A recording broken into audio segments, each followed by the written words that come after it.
Hello बच्चों, let's read the question. Two balls A and B of masses 100 gram and 250 gram connected to the ends of weightless stretch spring are placed on smooth horizontal surface. On being released, the ball B goes towards west with an initial acceleration of 10 cm per second square. With what initial acceleration and in which direction will the ball A go? Now to answer this question, first we will discuss here the key concept, and here the key concept will be given as acceleration of center of mass, जिसको हम यहाँ पे ACOM से indicate करते हैं.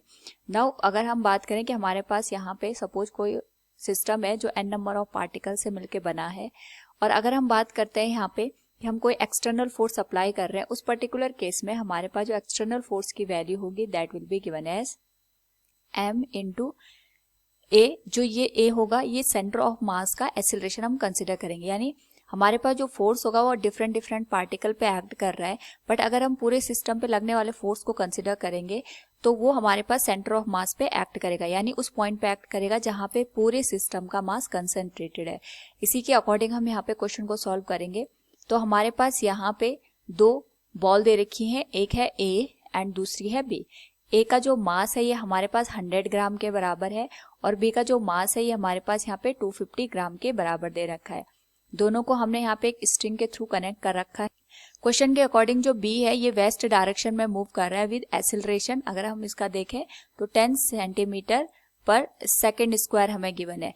हम यहाँ पे ईस्ट डायरेक्शन को पॉजिटिव लेंगे और वेस्ट डायरेक्शन में जितने भी हमारे पास वेक्टर क्वांटिटी होंगे उनको नेगेटिव कंसिडर करेंगे. नाउ यहाँ पे हमसे जो एक्सेलरेशन ऑफ ए है वो पूछा गया है. तो सबसे पहले हम ये देखेंगे कि क्योंकि यहाँ पे हमने जो सिस्टम है उसको रिलीज किया है, रिलीज करने का मतलब ये हो गया कि यहाँ पे हमारे पास कोई भी एक्सटर्नल फोर्स एक्ट नहीं कर रहा है. और अगर यहाँ पे एक्सटर्नल फोर्स एक्ट नहीं करेगा तो हम कह सकते हैं कि हमारे पास जो m इंटू जो पूरे सिस्टम का सेंटर ऑफ मास होगा उसका जो एक्सेलरेशन होगा ये भी हमारे पास 0 के बराबर होगा. यहाँ पे हमारे पास हम ये मानेंगे जो सिस्टम है ये दो पार्टिकल से मिलके बना है ए और बी, तो इन दोनों का जो सेंटर ऑफ मास होगा उसका जो एक्सेलरेशन होगा वो 0 के बराबर होगा. 0 के बराबर इसलिए होगा क्योंकि यहाँ पे जो एक्सटर्नल फोर्स है ये हमारे पास 0 निकल के आ रहा है, क्योंकि हम यहाँ पे कोई भी एक्सटर्नल फोर्स अप्लाई नहीं कर रहे हैं. तो इस जिस वजह से जो सेंटर ऑफ मास का एक्सेलरेशन है that will be equal to 0. और यहाँ पे अगर हम सेंटर ऑफ मास की बात करेंगे तो हमारे पास वो पॉइंट जहां पे पूरी बॉडी का या पूरे सिस्टम का मास कंसंट्रेटेड होता है उसे हम सेंटर ऑफ मास का नाम देते हैं.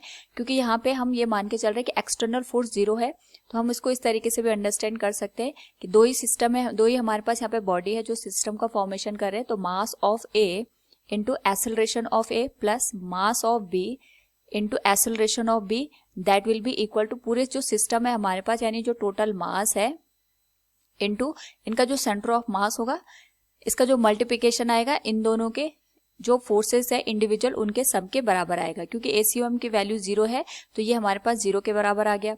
मास ऑफ ए हमारे पास क्वेश्चन के अकॉर्डिंग 100 ग्राम दे रखा है, हमें इसका एक्सेलरेशन फाइंड आउट करना है. मास ऑफ बी हमारे पास 250 ग्राम दे रखा है एंड इसका जो एक्सेलरेशन है वो 10 सेंटीमीटर पर सेकेंड स्क्वायर, लेकिन ये वेस्ट डायरेक्शन में मूव कर रहा है इसलिए हम इसका जो साइन लेंगे वो नेगेटिव लेंगे. नाउ यहाँ पे एक्सेलरेशन ऑफ ए की बात करें तो हमारे पास ये आएगा 2500 डिवाइडेड बाय 100.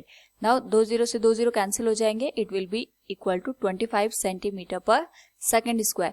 क्योंकि यहाँ पे पॉजिटिव साइन आया है, पॉजिटिव साइन आने का मतलब ये हो गया कि हमारे पास जो पार्टिकल या हम कह सकते हैं बॉल ए है वो ईस्ट डायरेक्शन में मूव करेगी and it will move with acceleration plus 25 centimetre पर second square. Hope all you understood it. Thank you and best of luck.